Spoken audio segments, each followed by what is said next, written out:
말씀 잘해주셨습니다. 다 여러분들이 1차 합격하시면 2차 때는요 외워지십니다. 1차 할 때는 말입니다. 1차에 더 집중을 해 주십시오.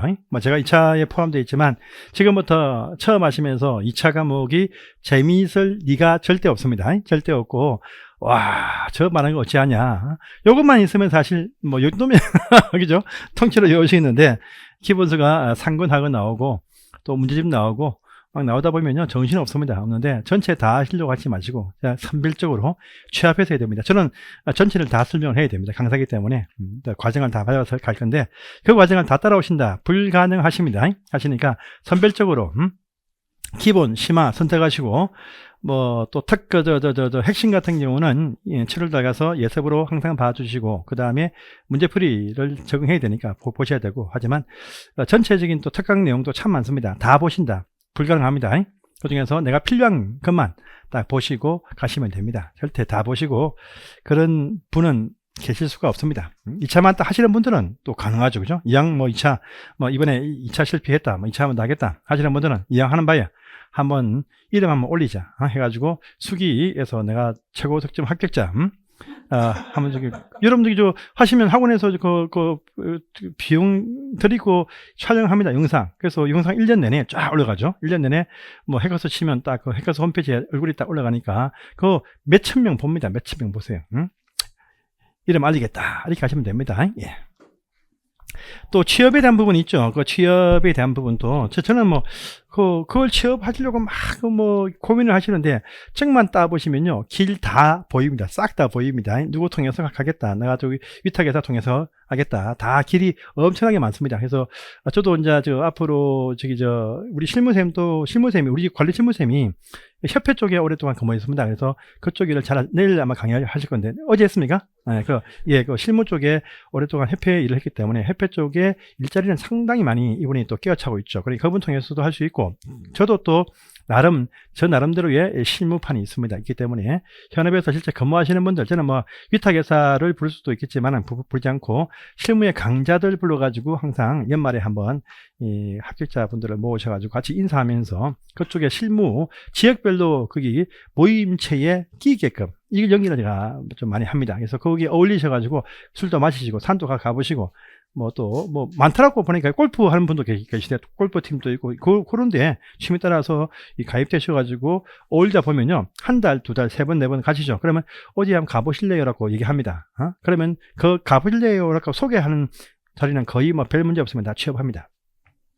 거리 가야 또 그 소개해 주는데 뭐 박봉이고 입주자 대표회장이 이거는 막 글사하면 와가지고 판을 뒤엎는 그런 꼴통 대표회장 그런 또 단지는 소개 안 하죠. 소개할 때는 그나마 조금 괜찮은데 소개해 줍니다. 근데 배치될 때 있지 않습니까? 위탁에 배치될 때는 그냥 막무가내로 배치했다 합니다. 해가지고 훈련 단지가 있어요. 훈련 단지 무조건 같이 가시면 1년은 버텨야 돼. 1년 버텨야 뭐냐면 퇴직금 나오거든요.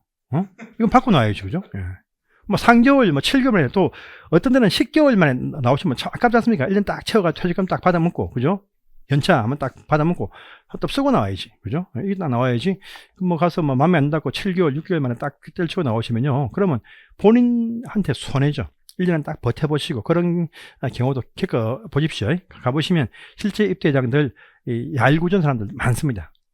근데 대개는 다 좋으신데, 그런 단지가 한 10분의 1 정도가 있다는 것이죠. 그런 단지에 배치가 될 수도 있으니까 그런 부분들도 항상 염두에 두시고 항상 좋은 데 가겠다. 보는요 훈련생이죠. 훈련생 3년장 훈련생입니다. 보인 단계에서 아파트 현직이 많으시면 바로 그냥 사가 되시겠지만 그런 분도 알아서 다 연줄이 있는데 보인 상태에서는요 가려서 옥석 가린다 그건 불가능합니다. 그래서 3년간은 조금 고생하신다 생각하시고 그 이후에 런칭은 한 단지 좋은 데 갔다 가가지고 8년 10년 말뚝 박는다 하시면 괜찮습니다. 서울 시내 안에 있으면요 좀 빡 터집니다. 빡 터져. 또 임금이 다운됩니다. 왜? 빡 터지니까. 막 당신 아니어도 올 사람 많다. 근데 산을 항상 우리 서울 주변에 산 안 있으면 산, 청계산, 뭐 불암산, 도봉산, 뭐 산들 산을 넘어갈 때마다 임금이 올라갑니다. 산 두 개 넘어가 두 개 넘어가면 더 올라갑니다.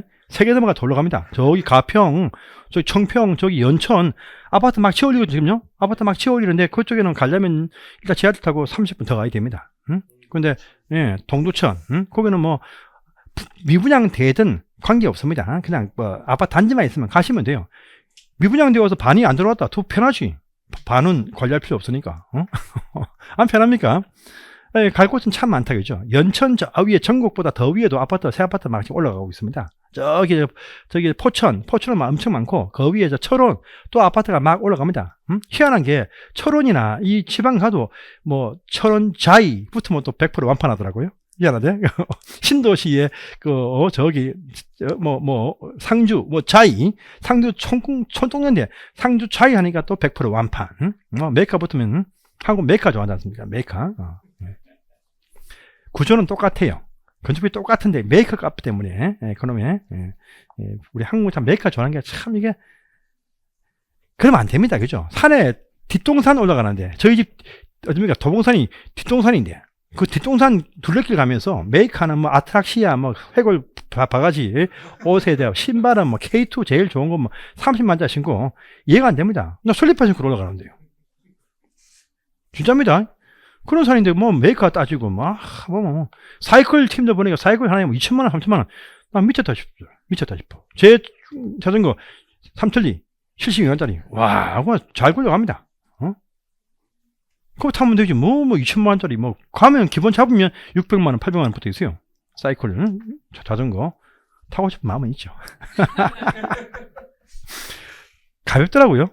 저 것도 알리브님은 좀 가벼운 편인데 그거 잡으니까 한손 서울 올라가더라고. 좀 좋아하는 보이는데.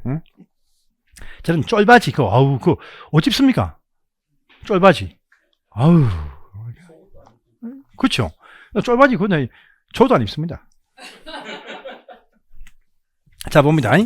자, 이제 주택이 아닌 기타 용어들도 이제 이번 시험에 또 나왔었죠. 그래서 이번 시험은요, 총칙에서 계속 집중적으로 나온 특징이 있습니다. 그래서 해마다 그럴 수는 없겠지만 다음 시험도 항상 기본적인 사항도 정해야 됩니다.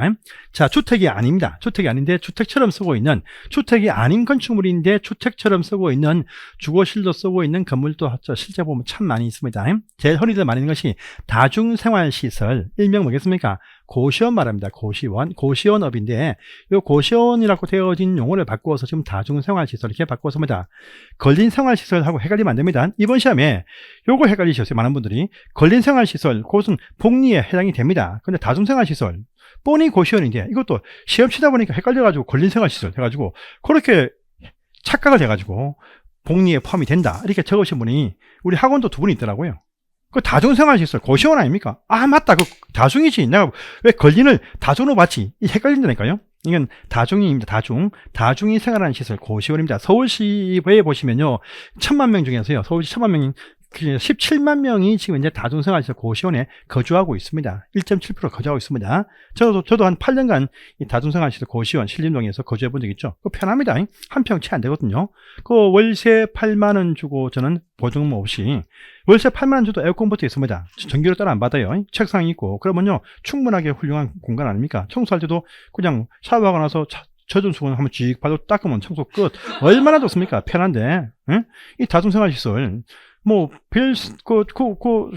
제 딸 보고도 언제 빨리 독립해. 내가 저기 신림동에 이 고시원 얻어줄게 하니까 입이 삐쭉 나가지고 고시원 야 그거 가도 고시원 요즘에 원룸 같이 생겨가지고 18만이면 고시원 좋은 거 있어. 응? 하니까 오피스 처음 하는 말이 오피스텔 이런 얘기 하고 있어. 응? 저는 말입니다. 오피스텔 이거 서울 시내 여기 강남 인근에 보시면 월세가 110만원 130만원 이렇게 받습니다. 방도 안 큽니다. 두 평 반밖에 안 나와 실제 안 나오는데 그런데 130만원씩 받고 거기 살려고 합니다. 저는 조금 더 눈을 돌려가지고 좀 밑에 가면 공공임대 행복주택 가면 월세 30만원 새 아파트 같은 잘 되는 건 천지로 있는데 그런 데는 피하면서 꼭 보면 시내에 허름한 새 건물에 이 오피스텔 가려고 하는 분들이 참 많은데 저는 그런 심상이 잘 이해가 안 돼요. 비용을 아껴서 돈을 모아가지고 그죠 할 생각을 해야 되는데 그죠 다중생활시설 여기 포함됩니다. 또 노인복지주택 이거 뭡니까? 실버타운. 실버타운이 안 부릅니다. 요즘은요. 실버타운 하면 촌사람 하면 촌사람. 요즘은 시니어타운이라 불러요.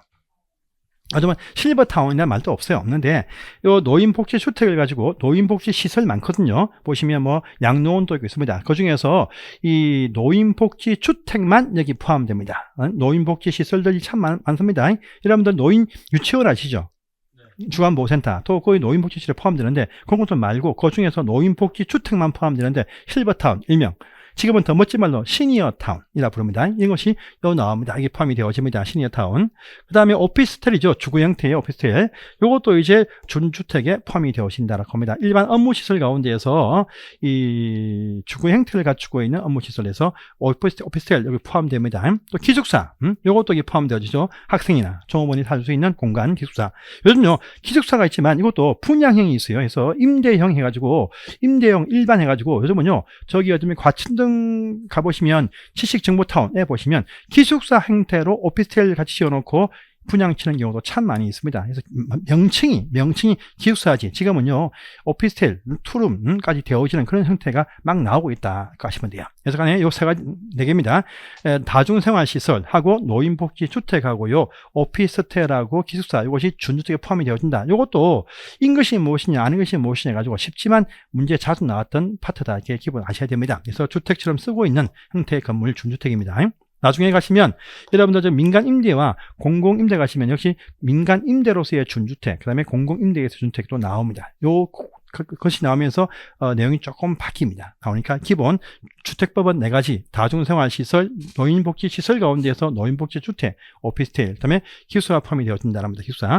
이 기숙사가 준주택인데, 그런데 건축법 가시면요, 또 공동주택에 포함을 시킨다라고 하는 것도 뒤에 가면 또 배우실 것입니다. 그때 가서 또 보겠습니다. 그 다음에 보시면, 자, 이번 시험에 복리시설인 것이 무엇이냐, 이번 시험에 나왔습니다. 그래서 아파트 단지 안에 보시면 부대시설과 복리시설을 설치를 또 해야 됩니다. 그래서 이 사업계획에 보시면 부대시설과 복리시설 설치 계획을 집어넣어야 됩니다. 업무상이거든요. 업무상인데 규모에 따라서 다 업무적인 시설들이 있어요. 자, 부대시설하면 주택에 딸렸다. 이 말은요, 주택 단지가 나올 때는 반드시 포함을 하여야 하는 업무적인 시설들이 여기에 포함이 되어집니다. 딸렸다는 것은요, 꼭 필요하다라는 말입니다. 꼭 필요하다. 이거 안 집어넣으면요, 절대 주택 사업계획 승인 나지는 않습니다. 주택 단지에는 반드시 딸려 있다. 반드시 업무적으로 집어넣어야 되는 것들이 있다라고 합니다. 그래서 종류가 쫙 있습니다. 그래서 무엇은 얼마 폭으로, 무엇은 얼마로 다 설치하라 라고 사업계획에 다 포함이 되어야 됩니다. 그래서 기본적으로 보시면 주차장이 필요하겠죠. 관리사무소 등이 필요합니다. 담장 설치하면, 담장은 뭐 설치할 수도 안 할 수도 있는데 그건 뭐 자기들 마음이고, 단지 안에 도로 반드시 설치해야 됩니다. 또 각종 건축 설비도 설치해야 되고요. 또 기타 보시면 대통령령으로 쫙 열과 같이 쫙 있습니다. 이걸 외울 필요는 없어요. 주택 단지가 탄생되면 반드시 업무적으로 설치를 해야 되는 것들이다, 이렇게 아시면 되겠습니다. 단지 안에만 주로 있다. 주택 단지 내 도로, 단지 안에만 있는 도로, 단지 안에만 있습니다. 단지 안에 꼭 필요하다. 반드시 갖춰야 된다. 반드시 있어야 된다. 이렇게 아시면 돼요. 근데 이 복리시설, 이것은 무엇이냐라고 합니다. 단지 안에 입주자 등의 생활 복리를 위한 다음에 공동시설을 말한다 합니다. 그래서 생활 복리, 요 말이 좀 헷갈립니다. 그래서 요 구분하는 문제가 나옵니다. 이번 시험에도 나왔는데, 단지 안에 있으면 아주 편리합니다. 편리하고 아주 도움이 돼요. 근데 요것들은요, 단지 밖에 보면요, 훨씬 더 큰 게 더 많이 밖에 있습니다. 안에 있으면 편리한데 밖에 가보면 훨씬 더 큰 게 많이 있어요. 보시면 어린이 놀이터 단지 안에 있으면 편리하겠죠. 근데 밖에 가면 에버랜드 있습니다. 에버랜드. 근린생활시설, 아파트 상가 편리하죠. 밖에 가면 이마트 있습니다. 유치원, 단지 내 상가에 있으면 좋겠죠. 밖에 가면 사립 유치원, 큰 것들, 영아 유치원도 많이 있어요. 주민 운동시설, 있으면 편리하죠. 단지 내에 이거 하는 거죠. 이거 하는 거. 저는 주로 집 옆에, 이것만 합니다. 이것만 합니다. 왜? 헬스장 아시죠? 끊으면, 처음에 하루 이틀 갑니다. 안 갑니다. 그죠? 3개월치 끊고 한 3번 갑니까? 안 가죠. 참 그렇대요. 운동해야지. 끊습니다. 안 가죠. 근데 집 옆에 있는 데는요, 가다가 술술 하고, 그죠? 하면 괜찮습니다. 그 옆에 그 한강변에, 그 천변에 있는 곳들 좋은 거 많이 있습니다. 그죠? 그거 쓰면 돼요, 충분히. 자, 탁구 하려고 딱 마음먹고 말입니다. 탁구치를 샀어요. 그 처음에 뭐 15,000원짜리 뭐 이런 거 막 쿠팡에 팔길래 18,000원짜리 세트 딱 사고, 신발은 집에 신는 하는 동안 씻어가지고 딱 넣고, 구청에서 하는 탁구 처음에 도봉구청. 이거 최초로 오픈한 건데, 제가 아까 딱 55,000원 등록하고 갔습니다. 갔어요. 저번 9월 달에 첫 월요일 갔습니다. 가니까, 새롭게 막, 탁구대 노는 같이 해주고, 딱 모이는데 보니까, 뭐, 탁구체회 보드만은 이거 안 됩니다. 하더라고요. 이거 사야 됩니다. 좋은 거로. 딱딱 붙는 게 있대요. 뭐 18만원짜리. 진짜 싸게 해가지고. 신발도 그거 신으면 미끌려가지고 발목을 다친대. 또, 뭐, 탁구화가 있대요. 그 다음 시간에 사오세요 하더라고. 제가 고시촌에서 탁구 대회 가가지고 개인 단독 8강까지 했거든요. 그때는 설립바 신고 했습니다. 그 탁구 대회, 탁구채도 거기 있는 거, 8강까지 했는데.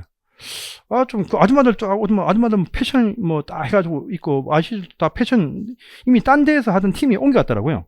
딱 하니까 좀 그래. 그래서 수요일부터 안 갔습니다. 저도 맹석이 고시촌에서 8강이면 센 겁니다. 그 백수들 탁구만 치는데, 그 8강 단독에서 엄청 센 거거든요. 제가 그때 20년 전에, 10전에 단독 8강. 지금 저도 칩니다. 저 배드민턴, 저 부산 동고 나거든요. 동고에 박주병 박주봉, 우리 선배입니다, 선배. 배드민턴부가 있었어요. 배드민턴 1년간 배웠습니다. 잘 칩니다. 선배 진짜 잘해요. 웬만하면 다 이깁니다. 고점 위에 한 번씩 올라가서 그냥 15,000원짜리 채로 올라가서 같이 치거든요. 내가 다 깨버렸어요. 딱 4개에서 끝나고 그러면 막걸리 한잔 사주십시오. 사준대. 해가지고 다 이가지고 막걸리 넣고. 잽 치거든요. 그거 치는데 신발을 바꾸세요. 탁구채 바꾸자니까. 좀 고민이 생기더라고. 그래서 우리 와이프가 억지로 55,000원 해줬는데, 저한테 지금도 그럽니다. 55,000원 내놔라 합니다. 하여튼, 밖에 많이 있어요. 많이 있습니다. 안에서 편리하겠죠. 이게 뭐냐? 복리다. 밖에도 많고 큰 게 많지만 내 단지 안에 있으면 편리하다. 상가, 이마트 있으면 좋겠죠. 좋겠습니다. 편의점 좋겠습니다. 밖에 많다. 이것들이 여기에 포함이 되어진다랍니다. 그러면서 특히 근린생활시설, 여기 점포들이 다 포함되는데, 여기에 포함이 되어도 단지에 설치 못하는 것이 좀 몇 개 있어요. 근린생활시설에 포함되지만 단지 안에 있으면 우울하다, 총포 판매소, 무슨 장의사 이런 게 있으면 또 안 되겠죠. 몇 개 제외하는 것도 있습니다. 다음에 천천히 아시면 되겠습니다. 그래서 단지 안에 있으면 편리하지만 밖에 많다, 복리. 단지 안에 꼭 필요하다, 부대. 이렇게 해서 짬뽕 하시면 되겠습니다. 나중에 또 상세하게 또 분류 방법 기본적으로 배우시는데, 이것이 이번 시험에 나왔다라고 합니다. 자, 이제 리모델링, 주택 건물의 리모델링, 뜯어고친다, 헌주택을 뜯어고친다, 바로 이 말입니다. 기존 주택이 있는데 아주 노후화가 되었어. 노후화를 억제하고 그 기능 향상을 위해서 보시면 두 가지 행위를 합니다. 그래서 대수선을 하거나 또는요, 일부 면적에 정축하는 것을 말한다. 정축하는 것을 말한다. 딱 되어 있죠. 그래서 대수선하거나 또는 정축하는 행위를 말한답니다. 여러분들 앞으로 배우시는데, 대수선하면 규모가 평수가 안 커지면서 내부에 좀 세게 고친다는 말입니다. 평수가 커지면 안 돼요. 딱 그 상태에서 내부를 고친다는 말입니다. 근데 또 정축은요, 있는 건물을 평수를 키운다는 말입니다. 그래서 두 가지 방식이 있습니다. 대수선하거나 정축하는 것인데, 이게 또 건축법 가시면요, 개축을 또 포함시켜요. 그건 그때 말이고, 이 법에서는요, 대수선하거나 정축한다. 대수선 하려면요, 일단 퇴거했다가 내부를 딱 고치는데 자기들 비용으로 다 해야 돼요. 그러면 좀 돈이 많이 듭니다. 근데 그러면 그런 비용이 아끼기 위해서 또 정축을 해. 이왕 하는 김에 집 평수를 좀 키우겠다.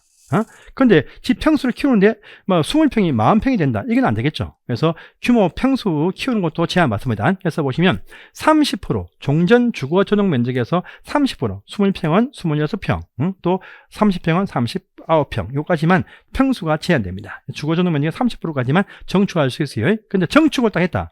또 85 미만, 뭡니까? 33평 정도 이하 되는 그런 아파트는요, 40%까지도 정축할 수 있습니다. 정축 평수를 키울 수 있어요.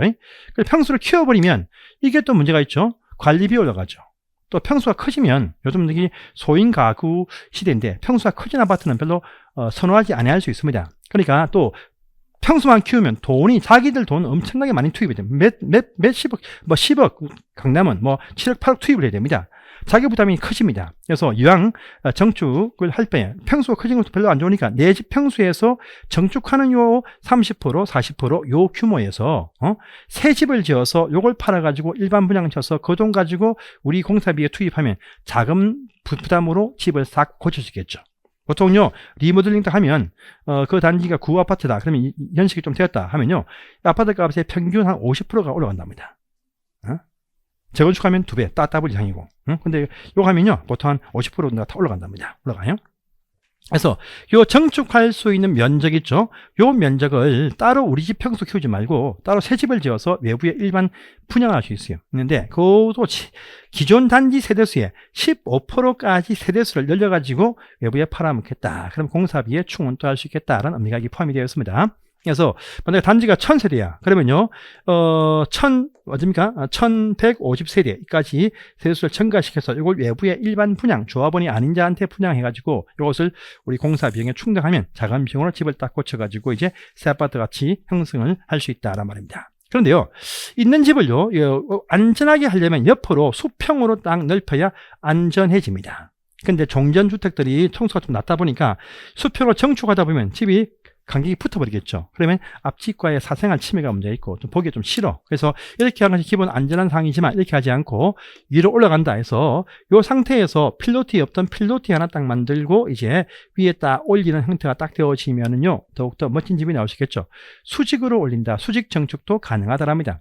그런데 이 있는 집을 이만치 올려버리면 이거 나중에 무너질 수도 있습니다. 그래서 수직 올라갈 수 있는 부분이 또 제한된다 해서 종전에 있던 요 헌아파트가 15층짜리 이상일 때는요 3개 층까지 허용을 해주고 14층까지 이하는요 2개 층까지만 허용을 해준다라고 합니다. 그래서 이렇게 3개, 4개, 5개, 7개 이렇게 올라가면 좋겠지만 그렇게 올라갈 수 없고 딱 3개 층, 2개 층 이렇게밖에 못 갑니다. 나중에 배우실 것인데 그러면 없던 필로티가 딱 생기면 요것도 한 층에 포함이 되어져. 1개 층, 2개 층, 3개 층 또는요 1개 층, 2개 층 이렇게 제한된다 이렇게 하시면 되겠습니다. 필로티도 이 3개 층에 포함이 된다. 그래서 이걸 허용을 더 해달라고 막 요구하는데 정부에서 이걸 안 풀고 있죠. 혹시나 올라가다가 무너지면은요 누가 책임질 것입니까? 또 난리가 납니다. 아무도 허가 안 해주겠죠. 위험하니까 좀 더 이 부분에 대해서는요 계속적으로 한 2개 층을 더 달라, 5개 층, 4개 층 해달라 이렇게 막 요구합니다. 하고 있는데 그렇게 할 수는 없습니다. 할 수는 없어요 지금은요.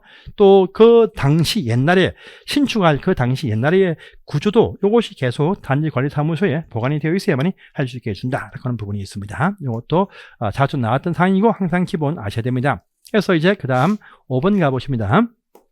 여러분들 주택법은요 절대로 공용면적이라는 말이 살짝 나오지만 면적 기준에서는 전부 다 무조건요 주거 전용 면적만 가지고 얘기합니다. 그래서 공용면적은 포함이 안 돼요. 여러분 혹시나 보시면 크게 보시면요 아파트 계약할 때요 이 분양가입니다. 분양가는 말입니다. 아파트 분양대금은 요 계약면적 가지고 대금을 치릅니다. 요 분양가 다 이게 다 포함이 됩니다. 계약면적. 계약면적 딱 보시면요. 다시 보시면 이것이 주거면적입니다. 주거면적. 주거면적이 있고요. 기타 어떤 면적이 딱 나옵니다. 기타 면적이 나와요. 그래서 요 주거면적 딱 보시면 주거 전용 면적이 있고 주거 공용 면적이 있습니다. 이렇게 딱 형성이 되어 있어요. 그래서 이게 뭐냐면 보시면 주거 전용 면적 내가 사는 공간만 딱 말합니다. 주거 공용 이것은요 내 주택에 딸려 있는 복도 계단 등을 말합니다. 복도 계단. 기타 공용, 기타 보시면 기타 공용 면적, 기타 공용 면적. 이거 뭐냐? 이거 보시면 주차장, 또 뭐 화단, 싹 다 포함합니다. 대지 전체 다 포함해. 요거 다 묶어 가지고 계약 면적 이렇게 딱 나옵니다. 이것이 만약 34평이다 라고 할 때 보시면 순수한 내 집은 보시면요 24평이다 이렇게 아시면 돼요. 23평.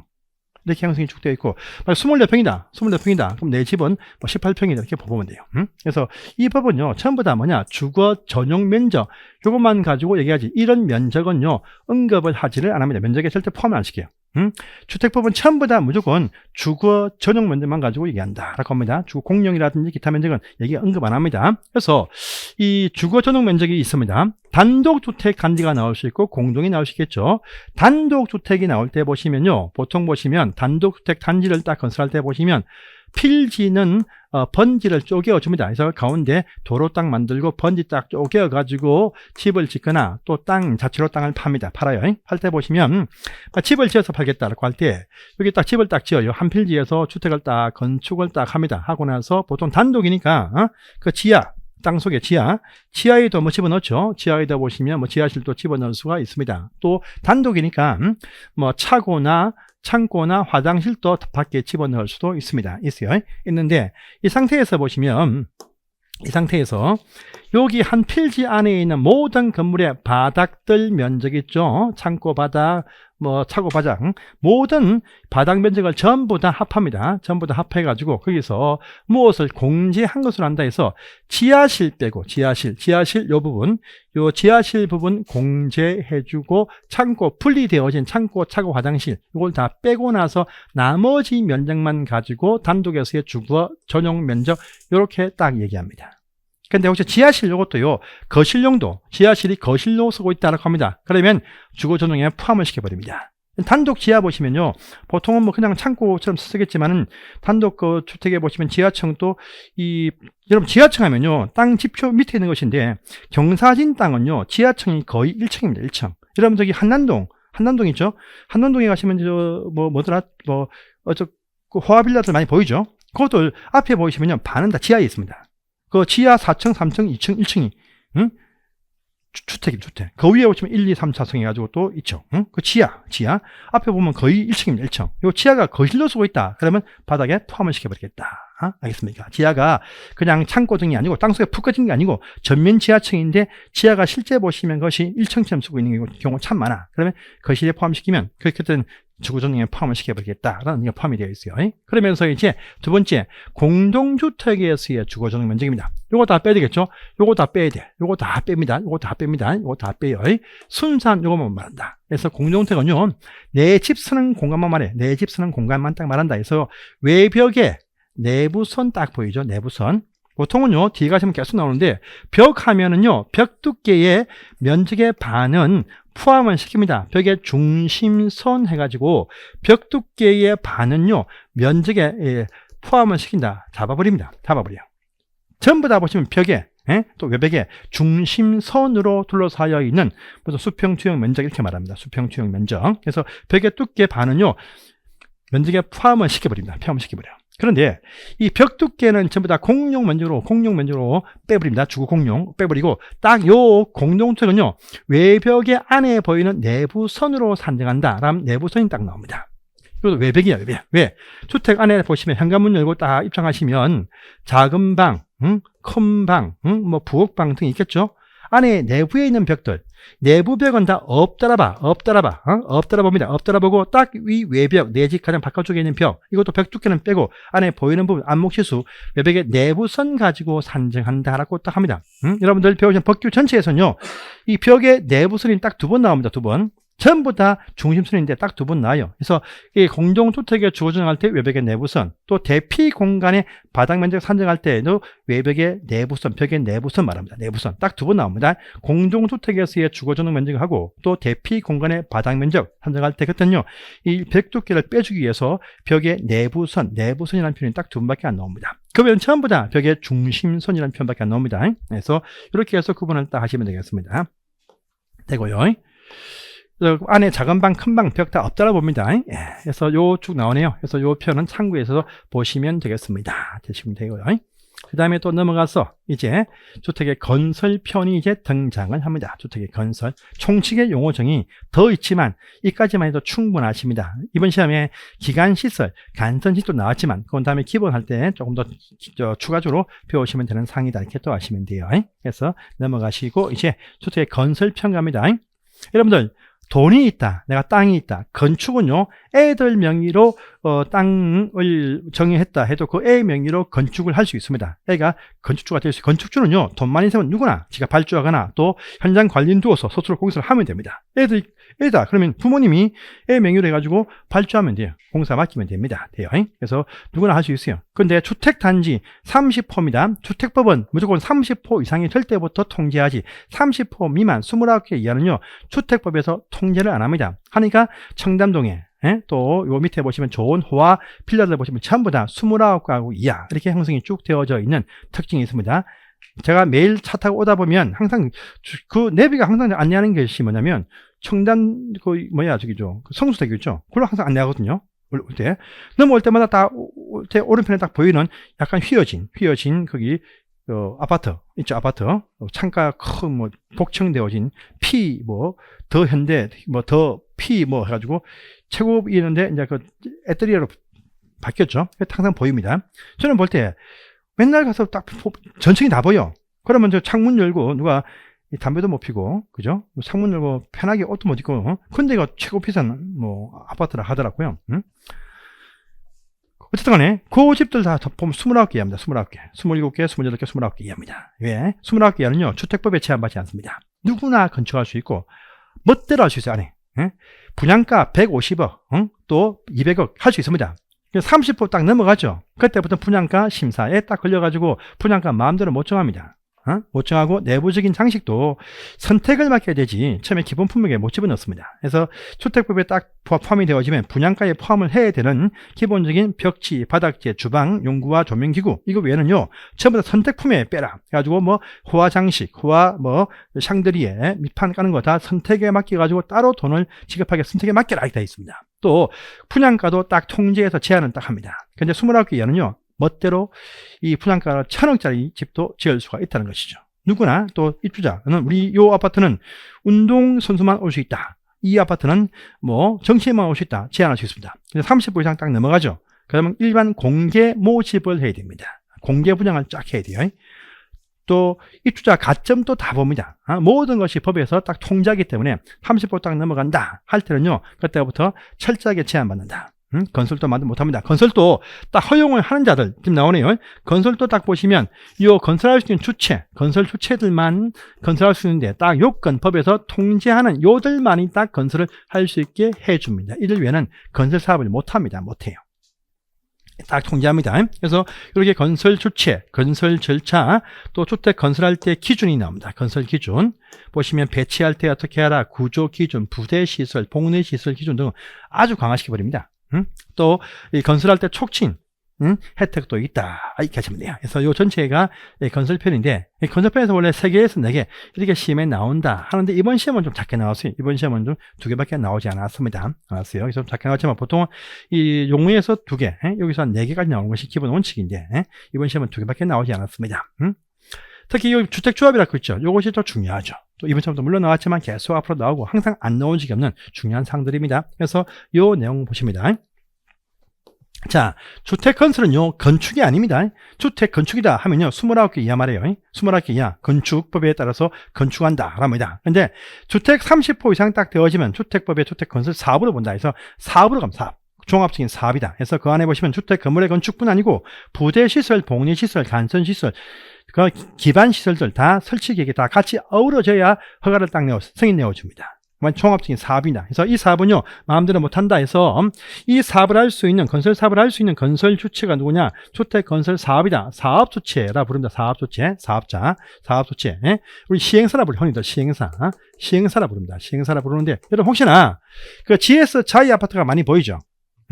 GS 자이 아파트가 시공을 했습니다. 했어요. GS 건설이 시공했어. 근데 그 이면에 그들은 시공만 했어요. 보통. 자체 시행도 하지만 시행사는 따로 있습니다. 무슨 MDM이다. 무슨 뭐 11이다. 또 무슨 뭐 많습니다. 많아. 시행사는 한국에 수만 개 있어. 수만 개. 서울시만 해도 수만 개입니다. 전국에 10만 개쯤 있을 겁니다. 1인 시행사 70%는 다 1인 시행사. 한 방에 인생을 바꾸겠다. 좀 바뀝니다. 진짜 한 방에 잘하면요 분양 완판 딱 했죠. 그러면 그때부터 몇백억, 큰 단지는 몇천억이 그냥 쏟아집니다. 쏟아져. 여러분들이 11건설, 건설이 시행사거든요. 시행사 11건설. 근데 저기 용인 수지에 가시면 성복동에 성복자이, 성복동에 그 뭐더라 무슨 뭐 버들치 자이부터 해가지고 성복 그 현대아파트 그 인근에 단지 3개 거기서 1조 원 수익이 딱 올렸습니다. 1조. 진짜입니다. 자기가 지었지만 원시행사 사업자는 따로 있어요. 보통 보시면 이 사업장은요, 시행사가 있고 시공사가 있고 이렇게 분리가 되어 있습니다. 그래서 요건 우리 시공사, 지에서 건설이 아니고 우리 시행사를 말해요. 시행사. 개인도 있고 법인도 참 많이 있습니다. 그 사업자들 보시면 누구냐? 공공시행자, 공공사업자가 누구냐? 국가, 지방자치단체, 토지공사, 지방공사를 위시한 공공사업자들도 참 많이 있습니다. 그래서 공공사업자들. 여러분들, LH 아파트 지을 때 LH 토지공사가 시공 안 합니다. 시행사야, 시행사. LH가 지었지만 밑에 당신들 동문건설 와서 지어라. 또 뭐 저 호반건설 와서 지어라. 가지고요. 지은 회사는 이제 호반건설 동문이지만 그 뒤에 시행사 누구냐? LH입니다. 한국에서 제일 큰 넘버원 시행사가 누구냐? LH. LH는요, 우리 한국의 시행사 다 합쳐도 이만치 안 됩니다. 막강하죠. 최고 넘버1이 LH, 넘버2가 뭡니까? GH, 경기도 개발공사, 3가 SH, 서울시하우스공사. 규모가 막강합니다. 갑질 엄청 합니다. 여러분들, 그 시행사, 공공시행사, 그냥 공공적인 목적에서 해줍니까? 철저하게 이익 챙기고요. 갑질, 한국의 갑질왕, 갑질왕. 그렇게 찍혀버리면요, 시공사 망합니다. 망해. 말 안 듣죠? 누구 발주 안 주면 땡이라. 안정적인 발주 아닙니까? 시행사가 절대 딱딱 공사비 잘 주는, 정부에서 보증해 준대요. 정부 보증. 입보를 해주는데요. 얼마나 좋습니까? 그 바로 그들이 있습니다. 그 공공시행이다. 공공시행. 국가에서 대부분 할 일을 위탁하죠. 토지공사, 지방은요, 서울시공사한테 위탁을 많이 합니다. 하지만 직접 하는 경우도 있습니다. 그래서 국가, 국지토지등의 공공사업자부터 해가지고 쭉 나오는데 보시면요. 일단 그 다음 페이지 딱 보세요. 그래서 일단 공공사업자가 살짝 나왔지만 국지토지 공공사업자입니다. 근데 공공사업자 외입니다. 그도 국가라든지 지방자치단체, 토지공사, 지방공사, 앞으로 이 표현 자주 나옵니다. 국지토지 하면 공공사업자, 국가, 지방자치단체, 토지공사, 지방공사 등이 있는데 요들이 공공사업자인데 공공사업자, 공공시행자입니다. 공공시행자인데 공공사업자가 아닌 자 누굽니까? 민간회사입니다. 요 민간 회사, 민간 법인, 민간인, 개인들은요 전부 다 주택사업 30호 이상을 할 때는요 다 뭘 한다? 등록을 하고 나서 사업을 할 수 있다 해서 민간사업들은 다 주택사업자 등록을 따로 별도로 해야 됩니다. 자기가 건축공사 할 수 있는 토목공사하는 큰 사업을 하고 있는 사업자다 할지라도 주택을 지을 때는 따로 주택사업자 등록을 하고 해야 종합건설사업자 등록을 해야만이 주택사업을 할 수가 있습니다. 그래서 민간사업자는 다 등록을 한다랍니다. 그런데 잘 보시면요, 우리가 주택사업이라, 사업이라는 것은 한 번에 지을 때 30세대 30개 이상 집을 지을 때가 주택사업으로 보는데 등록할 때 보시면 연간 합산해가지고요 20개 이상 지을 때부터 등록을 한다는 문장이 또 중요합니다. 주택건설 사업계획 승인 대상이 되는 경우는 한 번에 지을 때 30호 이상인데 주택사업자 등록은요 빌라 한 동, 두 동 짓는 사업자라 할지라도 합쳐가지고 1년 중에 20개 이상 집을 지을 때는 미리 주택건설 사업자 등록을 해야 20개 이상 건축허가 받아서 빌라를 지을 수 있게 해줍니다. 그래서 주택사업으로 보는 것은 30개 이상인데 주택사업자 등록 대상은 연중 합산해서 20개 이상 집을 지을 때는 미리 등록을 해 놓아야 이 얘기입니다. 보세요. 자, 빌라 한 동을 지어요. 빌라 8가구 한 동을 딱 짓습니다. 한 동을 딱 지어요. 그러면 8개니까 건축법에 건축허가입니다. 건축허가를 받습니다. 또 3월달이에요. 3월달. 또 그 다음에 7월달에 또 옆에 땅을 사가지고 또 빌라를 딱 지어. 대출 이빨 끼고 그죠? 빌라를 딱 짓겠죠. 요것도 8개입니다. 요것도 이제 건축허가입니다. 오케이. 그런데 9월달에 다시 또 인근에 땅을 또 사가지고 또 집을 똑같은 형태로 집을 딱 설계해서 딱 집을 지으려고 합니다. 해요. 8개. 건축허가 신청합니다. 허가 신청을 딱 하니까 허가권자가 앞전에 2개 사업장에서 하지 않던 말을 합니다. 그러면 뭐가 빠졌네요. 보완하세요. 뭐 빠졌어요? 주택사업자 등록증이 빠졌습니다. 합니다. 아, 왜 앞에 할 때는 그런 거 없었는데요? 예, 맞습니다. 당신 8개, 지금 24개째네요. 24개째니까 지금 연간 20개 넘어가네요. 건축법의 건축허가 대상 빌라라 할지라도 20개 넘어가니까 사업자 등록증을 첨부하세요. 안 그러면 허가 안 납니다. 그래서 주택사업은 30개 이상인데 사업자 등록 대상은 연간 합산해서 20개 넘어가면 등록을 해야 된다 라고 합니다. 이해됩니까? 그래서 20개 딱 넘긴다. 그러면 이 사람이 사업자증을 내기 힘들어. 사업자 요건만 갖춘다 해도 심사하거든요. 당신 신용도 보고 다 봅니다. 안 되겠다 싶으면 부인 명의로 또는 아들 명의로 건축업자가 한번 넘어가면요 그 집안이 초토화됩니다. 여러분 그 시행사들 있죠, 시행사들. 시행사분들이 한번 넘어가면요, 주변이 초토화됩니다. 진짜입니다. 따로 뭐 안 해주니까 부인 명의, 또 친구들 이뻐 보증 쓰고 막 이래가지고 이 시행사 하다가 잘 되면 다 뭐 돈 벌죠. 잘못되면요, 줄줄이 넘어갑니다. 그래서 함부로 그 시행한다 하면요, 돈이 있어도 조심해야 됩니다. 돈이 있어도 땅을 사놓고 딱 설계 뜨고 다 했는데 뭐 PF 안 나와가지고 밀려가지고 이게 뭐 이자 상환 안 돼가지고 공매 넘어가는 경우 피일비자입니다. 또 그 사이에 보시면 친구 돈, 뭐 부인 돈, 집안 돈 다 끌어와가지고 하다 보면요, 줄줄이 확 넘어가는 경우도 있습니다. 망해도 혼자 망해야지.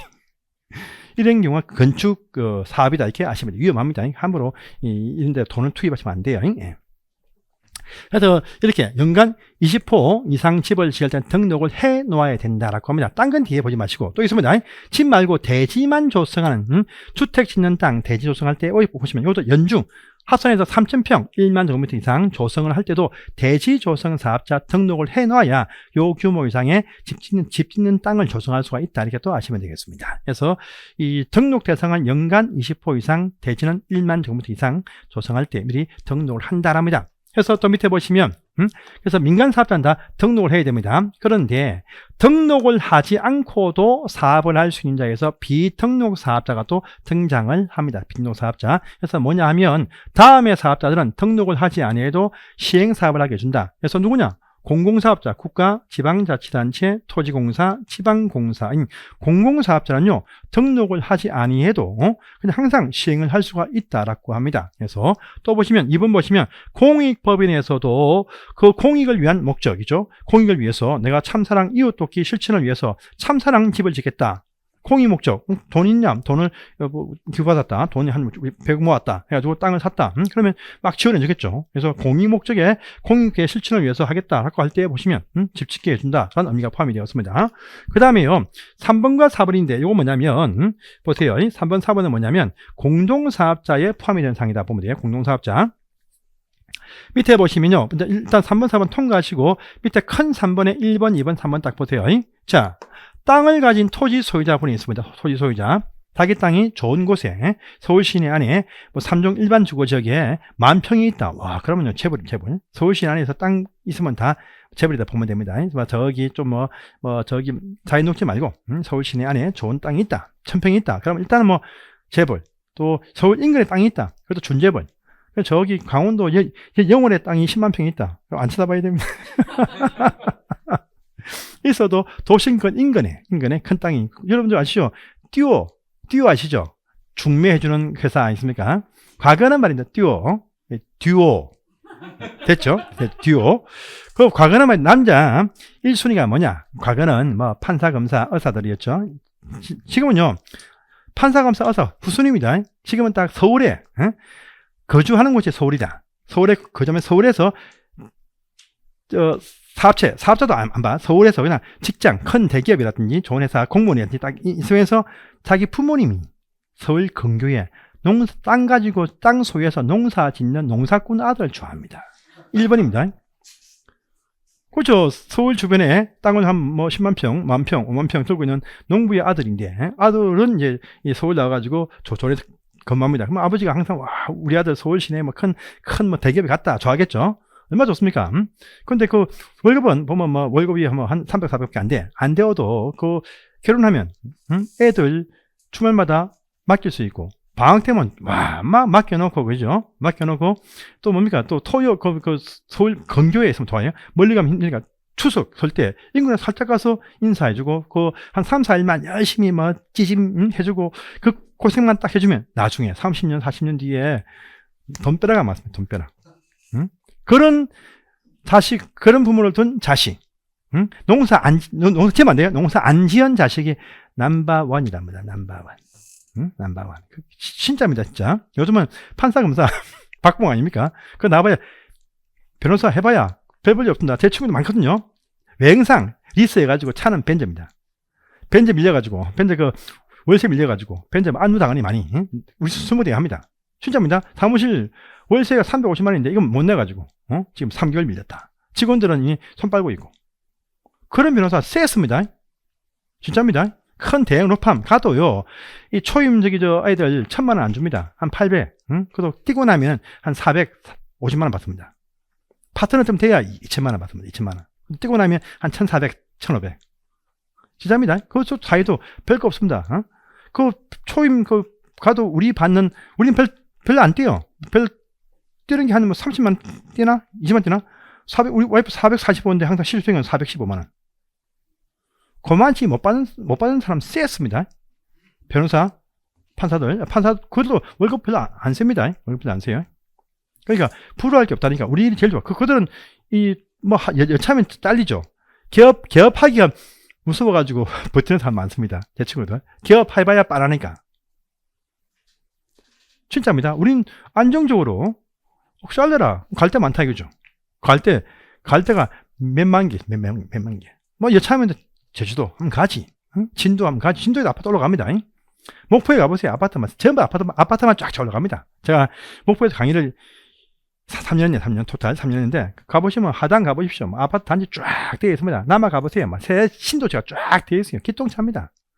술 먹기 좋아요, 가면. 탕탕탕. 아시죠? 뭔지. 좋습니다. 예, 목포가 제 2의 고향이죠. 강의 처음 한 곳이 목포였어요. 3년 동안. 거기서 그분들이 저를 보여줬죠. 그때 강의 초반부에 그 내용도 잘 모르고 말도 잘렸으면 그 강의 못했습니다. 그분들이 딱 우리 강사님 좋다 해가지고 토요일마다 끝나면 항상 술잔치였죠. 평양의 거리, 싹싹 거리, 싹 다 합니다. 목포에서. 항상 보면 심야버스 아니면 다음날 아침버스로 올라옵니다. 좋습니다. 순천 가보세요. 여수 가보세요. 마산 가보세요. 아파트 엄청 올라갑니다. 갈 곳은 엄청나게 많습니다. 울산 가시면요, 초봉이 말입니다. 성인 초봉이 제일 팍한 곳이 450만 원입니다. 울산은 울산 시민들이 현대 근무하고 하니까 되게 높죠. 높으니까 울산시 1기 출신들이 만드는 데가 있습니다. 거기서 3분의 1을 장악하고 있는데, 무조건 초임수당, 그 발령내 무조건 450만 원, 500만 원. 이점 딱 줍니다. 해야 딱 장악하고 있죠. 울산시 전체는. 반 이상 장악하고 있습니다. 그럼 거제 가보세요. 거제. 저기 사람이 없어가지고 난립니다. 그러니까 부산 쪽에서 넘어가는데 한번 편도 왕복하면 차비가 지하 차 있습니까? 바다메티 왕복해버리면 3만 원. 이사를 가야 되지. 출퇴가 못합니다. 그러니까 귀하죠. 갈 곳은 참 많습니다. 이점을 따시면요, 여러분들 못 갈 곳은 없다는 거죠. 자유롭게 내 위치를 정할 수 있습니다. 서울시 이제 살기 싫다. 그건 저도 만약에 제 와이프가 하는 말이 이제 제주도에 하거든요. 난 좋지, 가자. 나도 제주도 내 있으면 비행기 타고 싸게 남들이 많이 올 때 반대로 타면 12,000원, 12,000원. 또 밤에 가면 돼. 그러면 또 15,000원. 왔다 갔다 하면 됩니다. 저는 충분히 그런 마음이 있다 이거지. 위치는 딱 그런데 서귀포시 쪽으로 가자. 좀 좋다 이거죠. 근데 버스 좀 타야 돼. 1시간 동안, 그죠? 공항 올라면. 그거 말고는 얼마 좋습니까? 저는 제 와이프 때문에 갈 곳이 많습니다. 속초로 가자. 좋다 이거죠. 속초. 속초 좋습니다. 저는 무조건 콜입니다. 부산 좋다. 광주 좋다. 가자 이죠. 토지 소유자, 땅이 많습니다. 이 사람이 땅을 팔면 그냥 땅 수익 올리면 되고, 세금 내고 그냥 수익 올리고 편하게 사시면 되는데, 땅 봐라, 내 땅이 좋은데 내가 한번 시행을 해볼까?